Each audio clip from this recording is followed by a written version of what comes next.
Welcome students. इस video में हम चैप्टर नंबर 10 सर्कल, चैप्टर का नाम है सर्कल, उसके कुछ बेसिक पॉइंट स्टडी करेंगे। सर्कल क्या है? जैसे ये एक गिवन पॉइंट है, इससे 2 यूनिट की दूरी पर एक पॉइंट ये है, और ये गिवन पॉइंट सपोज करो P है, और 2 यूनिट की दूरी पर P से 2 यूनिट की दूरी पर ये दूसरा पॉइंट है, ऐसे ही तीसरा पॉइंट, चौथा पॉइंट। तो इस तरह से मैं काफ़ी सारे पॉइंट अगर ज्वाइन करता हूँ सेम डिस्टेंस के, तो ये एक आर्क बन जाती है, और ये आर्क ऐसे बढ़ते बढ़ते बढ़ते एक पूरा सर्कल बन जाएगी। तो सर्कल क्या हुआ? सर्कल है a figure made by the points which are at the same distance from a fixed point is called a circle. अभी जो आपको बताया वहाँ पर P एक फिक्स पॉइंट था, और यहाँ जैसे कि अभी बोला गया है all the points which are the same distance. All the points ये हैं, ये कुछ पॉइंट्स मैंने ड्रॉ किए हैं जिनसे मिलकर एक आर्क बन चुकी है। अगर हम सभी पॉइंट्स अगर ड्रॉ करेंगे तो इस तरह से ये कंप्लीट सर्कल बन जाएगा। तो सर्कल की डेफिनेशन क्या हुई? A figure made by all the points which are the same distance from a fix point is called a circle. तो सभी पॉइंट का कलेक्शन है ये, और इन पॉइंट्स को कलेक्ट करके सर्कल बनता है। अब सर्कल में सेंटर क्या है? P एक सेंटर है, क्योंकि P से एक फिक्स पॉइंट से ये सभी पॉइंट्स इक्वल डिस्टेंस पर है, तो ये सेंटर हुआ। और जितना इन पॉइंट्स का डिस्टेंस है P से, वो रेडियस होगा। तो डेफिनेशन क्या कहती है? According to the definition, the fix point is known as the centre of the circle. जैसे यहाँ पर फिक्स पॉइंट दिया हुआ है, ये फिक्स पॉइंट इसका सेंटर हुआ। उसके बाद रेडियस है the distance from any point on the circle of the fix point is the radius. Circle का कोई भी पॉइंट हो, उस पॉइंट का डिस्टेंस, सर्कल का कोई भी पॉइंट लिया जा सकता है, जैसे ये ब्लैक सर्कल है, इसका कोई भी पॉइंट लिया जा सकता है, और उस पॉइंट का सेंटर से डिस्टेंस रेडियस कहलाता है। Any line segment which join the centre and any point on the circle is known as radius. अगर रेडियस ड्रॉ करनी है तो कोई भी लाइन किसी भी पॉइंट से हम सेंटर को ज्वाइन करके बना सकते हैं। रेडियस कैसे ड्रॉ करते हैं? सेंटर पॉइंट को सर्कल के किसी भी पॉइंट से हम ज्वाइन कर सकते हैं, तो उसमें रेडियस बन जाती है। जैसे यहाँ पर एक रेडियस बनी हुई है, अगर हमें कोई और रेडियस ड्रॉ करनी है तो सेंटर से शुरू करके ऐसे कोई भी लाइन हम ड्रॉ कर सकते हैं। उसके बाद है कोड। कोड क्या है? Any line segment made by joining any two points on the boundary of the circle is called code. जैसे यहाँ कोड एक ड्रॉ की गई है। कोड क्या है? किसी भी दो पॉइंट को ज्वाइन करने वाली लाइन सेगमेंट। एक कोड तो ऑलरेडी यहाँ ड्रॉ हो चुकी है। अगर मैं कोई दूसरी कोड ड्रॉ करना चाहूँ, सपोज करो एक पॉइंट मैंने यहाँ पर लिया है, सपोज करो एक पॉइंट यहाँ पर हुआ और दूसरा पॉइंट यहाँ पर है। अगर इनको ज्वाइन कर दिया जाए तो ये एक और कोड यहाँ बन जाएगी। इस पॉइंट से शुरू करके ये पॉइंट मैंने ज्वाइन किया है, तो ये कोड ड्रॉ हो चुकी है। अभी हमने पढ़ा था any line segment made by joining any two points on the boundary of the circle is called code. Boundary के कोई भी दो पॉइंट लिए और उनको ज्वाइन करके कोड हम ड्रॉ कर सकते हैं। तो कोड के बाद है डायमीटर। डायमीटर क्या है? ऐसा कोड जो सेंटर से होकर गुजरे। We can say the longest कोड of the circle is diameter. एक सर्कल में हम एक से ज़्यादा डायमीटर ड्रॉ कर सकते हैं, इनफाइनाइट डायमीटर ड्रॉ कर सकते हैं। Diameter is 2 times of radius, यानी रेडियस का डबल डायमीटर होता है। It is the longest code on the circle which pass through the centre. अभी मैंने आपको बताया था लॉन्गेस्ट कोड है जो सेंटर से होकर गुजरती है। All the diameter have the same length. Circle में जितने भी डायमीटर ड्रॉ किए जाएंगे उनकी लेंथ सेम होगी। जैसे एक डायमीटर ये हुआ, दूसरा डायमीटर यहाँ पर मैंने ड्रॉ किया। कितने मर्जी डायमीटर ड्रॉ किए जाएं, सबकी लेंथ सेम रहेगी। तो मेन पॉइंट इसमें क्या था, diameter 2 times of the radius होता है और सेंटर से होकर जाएगा, सभी डायमीटर की लेंथ सेम रहेगी। उसके बाद नेक्स्ट पॉइंट है सरकमफ्रेंस। सरकमफ्रेंस क्या है, जैसे ये सर्कल यहाँ पर ड्रॉ हुआ है, तो हम किसी भी पॉइंट से शुरू करके इस तरह से इसकी लेंथ मेजर करें तो वो सरकमफ्रेंस होगा। The length of the boundary of the circle is called the circumference of its circle, यानी बाउंड्री की लेंथ सर्कल की सरकमफ्रेंस कहलाती है। जैसा अभी मैंने बताया था, इस किसी भी पॉइंट से शुरू कर सकते हैं, जैसे इस पॉइंट से शुरू करके इस बाउंड्री की टोटल लेंथ अगर हम मेजर करें वो इसकी सरकमफ्रेंस कहलाएगी। नेक्स्ट टॉपिक आर्क है। जैसे यहाँ पर आर्क ड्रॉ की गई है, सर्कल का कोई भी पार्ट आर्क कहलाता है। An arc is the part of the circle joining 2 points on the circumference of the circle. जैसे यहाँ पर आर्क ड्रॉ की गई है, इस पॉइंट से लेकर इस पॉइंट तक सर्कल का जो पार्ट है वो आर्क कहलाएगा। Next is sector. जैसे एक पिज्जा को काटा जाता है, उस तरह से अगर सर्कल को काट लिया जाए वो सेक्टर कहलाएगा, यानी 2 रेडियाई के बीच का पार्ट सेक्टर कहलाता है। रेडियाई अलग अलग होनी चाहिए, मतलब एक रेडियस यहाँ पर है, दूसरी रेडियस यहाँ पर है, इन दोनों रेडियाई के बीच का पार्ट सेक्टर कहलाएगा। An area made by an arc and 2 radii, यानी आर्क और 2 रेडियाई के बीच का जो एरिया है, by joining the centre to the end points of the arc is called sector. मतलब एक आर्क के एंड पॉइंट को सर्कल के सेंटर तक ज्वाइन करने वाली 2 रेडियाई लेनी है।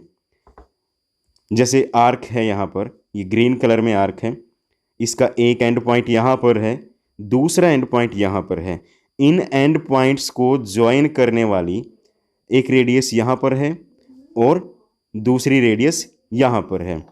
तो आर्क और इन रेडियाई के बीच का पार्ट सेक्टर है। तो सेक्टर समझ में आया सभी को? Right okay in the comment box. Next is segment. Sector क्या पढ़ा हमने, ये सर्कल का पार्ट है बट 2 रेडियाई के बीच। ऐसे ही सेगमेंट भी सेक्टर की जैसे ही पार्ट होगा, बट ये पार्ट एक कोड एंड और पार्ट ऑफ सर्कल यानी आर्क और कोड के बीच का होगा।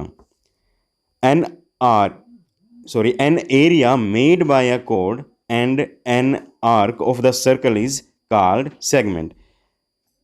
तो कोड और आर्क का एरिया जो भी है वो सेगमेंट कहलाएगा। बट यहाँ माइनर मेजर का एक रोल होगा यहाँ पर, सेक्टर में भी और सेगमेंट में भी। जैसे यहाँ पर सेक्टर बना हुआ है, ये माइनर सेक्टर कहलाएगा और इसके अलावा जितना भी पार्ट बचता है वो मेजर सेक्टर कहलाएगा। सेम इसी तरह से सेगमेंट की बात की जाए, segment means part of circle. Parts of circle में जो स्मॉलर पार्ट होगा वो माइनर सेगमेंट कहलाएगा, यानी यहाँ पर माइनर सेगमेंट है और इसके अलावा जो बचता है वो मेजर सेगमेंट होगा।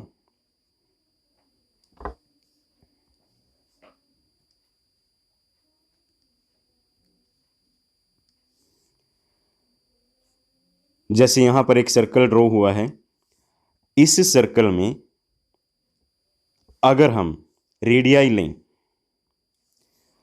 इस तरह से 2 रेडियाई लेकर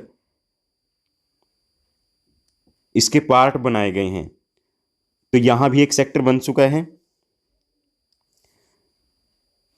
ये माइनर सेक्टर होगा, यहां पर माइनर सेक्टर होगा,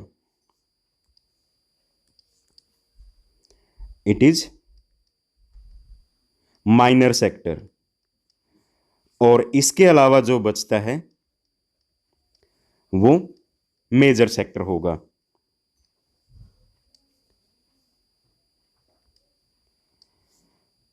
मैं फिर से एक सर्कल लेता हूं, इसके भी पार्ट अगर बनाऊं,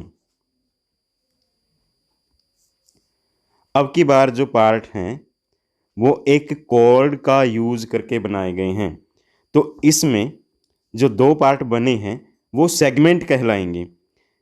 यहाँ वाला माइनर सेगमेंट होगा और ये जो बचता है वो मेजर सेगमेंट होगा। तो इस तरह से माइनर और मेजर, यानी स्मॉलर के लिए माइनर और लार्जर के लिए मेजर का यूज किया जाएगा, और ये दोनों में यानी सेक्टर में और सेगमेंट में यूज किया जाएगा। Minor sector, major sector and minor segment, major segment. तो ये सभी को समझ में आ चुका होगा। उसके बाद है the relation between a circle and a line in a plane. Circle और लाइन का क्या रिलेशन है? तो जैसे कि यहां पर डायग्राम दिए हुए हैं, यहां एक सर्कल है, ये लाइन इस सर्कल से बाहर है, मतलब किसी भी पॉइंट पर सर्कल को नहीं टच करती, और यहां पर सर्कल को क्रॉस कर रही है लाइन, यानी ए एंड बी दो पॉइंट पर इंटरसेक्ट कर रही हैं, और इस डायग्राम में सर्कल को ए पॉइंट पर ये लाइन टच कर रही है। तो इस तरह से सिर्फ और सिर्फ तीन केस हो सकते हैं। जो पहले वाला केस है, पहले वाले केस में बनता है नॉन इंटरसेक्टिंग लाइन, यानी ये लाइन इंटरसेक्ट नहीं करती सर्कल को। When a line and a circle have no common point, यहाँ क्या दिया हुआ है? No common point. Then it is called a non intersecting line with respect to a circle. तो सर्कल के रिस्पेक्ट में ये नॉन इंटरसेक्टिंग लाइन कहलाएगी। उसके बाद सीकेंट, यहां पर सीकेंट है, दो पॉइंट पर ये लाइन सर्कल को इंटरसेक्ट कर रही है। When a line intersect a circle in such a way that there are two common point, then the line is called secant. तो secant क्या है? जब टू कॉमन पॉइंट हो, किसके? लाइन के और सर्कल के टू कॉमन पॉइंट हो तो वो लाइन सीकेंट कहलाएगी। उसके बाद जो थर्ड केस है, थर्ड केस में टेंजेंट, जब एक ही कॉमन पॉइंट हो। When a line touches the circle, when the line touch the circle in such a way that they have only one common point, जब एक ही कॉमन पॉइंट हो, then that line is called a tangent. तो ये लाइन tangent कहलाएगी। That common point is called point of contact. तो point of contact आपको ध्यान रखना है, ये कॉमन पॉइंट ऑफ कॉन्टैक्ट कहलाएगा। बट यहां ए और बी पॉइंट ऑफ कॉन्टैक्ट नहीं है, क्योंकि ये लाइन सर्कल को इंटरसेक्ट कर रही है।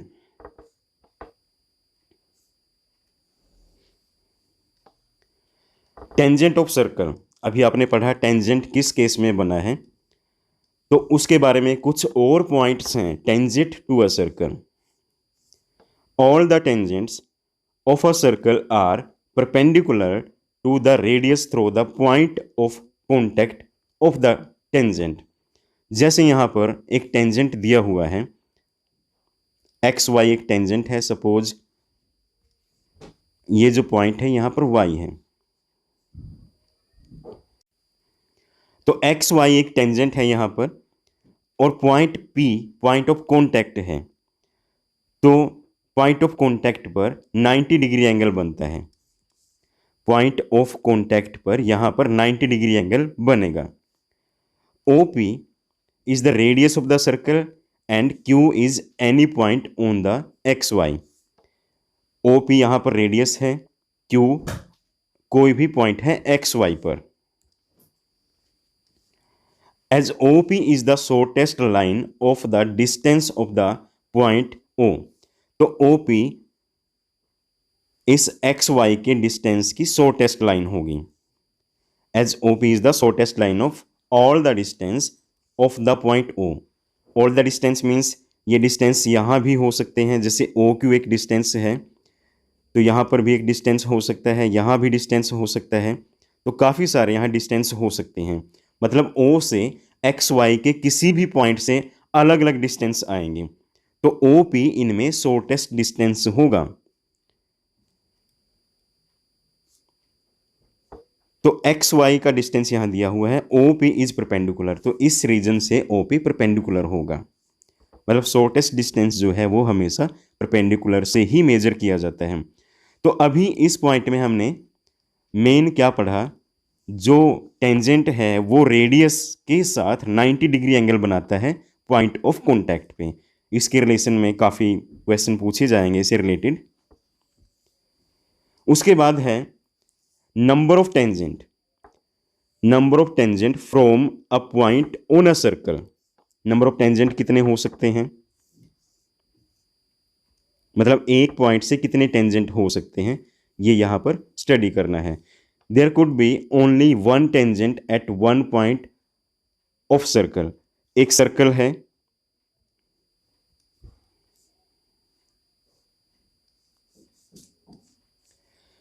लेट यहां पर एक सर्कल है, तो इसके अगर हम एक पॉइंट की बात करें तो एक पॉइंट से एक ही टेंजेंट ड्रॉ किया जा सकता है, एक से ज़्यादा टेंजेंट यहाँ ड्रॉ नहीं होंगे। मतलब एक पॉइंट, पॉइंट ऑफ कॉन्टैक्ट अगर मान लिया जाए, वहाँ पर एक ही टेंजेंट हो सकता है। Tangent could not be drawn from any point inside the circle. Circle के अंदर का अगर कोई पॉइंट है तो वहाँ से टेंजेंट ड्रॉ नहीं किया जा सकता। अगर हम कोई भी लाइन सेगमेंट इस पॉइंट से ड्रॉ करते हैं तो टेंजेंट की बजाय वो सीकेंट बन जाता है। तो tangent could not be drawn from any point inside the circle. There could be only two tangents to a circle from any point outside the circle. अगर ये पॉइंट आउटसाइड द सर्कल है तो वहाँ पर सिर्फ टू टेंजेंट ही ड्रॉ किए जा सकते हैं। जैसे मैं कोई दूसरा सर्कल यहाँ अगर ड्रॉ करूँ और इसके बाहर ये पॉइंट है तो इससे सिर्फ दो ही टेंजेंट ड्रॉ किए जा सकते हैं। जैसे एक टेंजेंट ये हुआ और इसी पॉइंट से दूसरा टेंजेंट ये हुआ। अगर इसके अलावा कोई और लाइन कोशिश करें हम ड्रॉ करने की तो वो सीकेंट बन जाती है। तो इट मीन्स बाहर कोई पॉइंट है, सर्कल से बाहर कोई पॉइंट है तो दो टेंजेंट वहाँ ड्रॉ किए जा सकते हैं। अभी हमने स्टडी किया, अगर पॉइंट ऑफ कॉन्टैक्ट है, इससे क्रॉस होने वाला सिर्फ और सिर्फ एक ही टेंजेंट हो सकता है, जैसे ये हुआ। अगर पॉइंट सर्कल के अंदर है तो इससे क्रॉस होने वाला कोई भी टेंजेंट नहीं हो सकता। अगर हम कोशिश करें ड्रॉ करने की तो वो सीकेंट बन जाता है। और सर्कल से बाहर कोई पॉइंट है तो वहाँ से टू टेंजेंट्स ड्रॉ किए जा सकते हैं। तो इस तरह से 0, 1 एंड 2 टेंजेंट कैसे ड्रॉ हुए वो आपने समझ लिया होगा यहाँ पर। अब यहाँ जो सामने डायग्राम दिया हुआ है, here two tangents are drawn from the external point C. Point C से, यहाँ पर पॉइंट सी है तो CA and CB two tangents draw किए गए हैं। As the tangent is perpendicular to the radius if formed the right angle triangle. तो यहाँ पर राइट एंगल ट्रायंगल बनता है क्योंकि 90 डिग्री है यहाँ पर, और ये पॉइंट लेट करो O है यहाँ पर, तो COA एक राइट एंगल ट्रायंगल बनेगा। इसी तरह से CBO ये भी एक राइट एंगल ट्रायंगल बनता है। So triangle AOC and triangle BOC are congruent right angle triangle. ये कॉन्ग्रेंट क्यों होंगे? क्योंकि टेंजेंट CA CB ड्रॉ है तो यहाँ पर 90 डिग्री एंगल बनता है। एक इक्वालिटी ये होती है, 90 यहाँ है, 90 यहाँ भी है। दूसरा AO रेडियस है और BO भी रेडियस है और CO कॉमन आ जाता है, तो यहाँ पर तीन चीज़ें इक्वल आ जाती हैं। तो इस वजह से यहाँ पर कहा गया है कि ये दोनों कॉन्ग्रुएंट ट्रायंगल हैं। अगर कॉन्ग्रुएंट हैं तो given AP is the tangent to the circle, therefore OA perpendicular AP है जो अभी मैंने आपको बताया, तो यहाँ पर 90 डिग्री एंगल बन जाता है। ट्रायंगल OAP में यहाँ 90 डिग्री एंगल बनता है। तो ऐसे भी हम इसके रिजल्ट में बता सकते हैं एक पॉइंट से अगर 2 टेंजेंट ड्रॉ किए गए हैं तो वो दोनों इक्वल होंगे। तो इस चैप्टर के कुछ बेसिक पॉइंट्स यहाँ पर मैंने आपको समझाए हैं। इस वीडियो में इतना ही।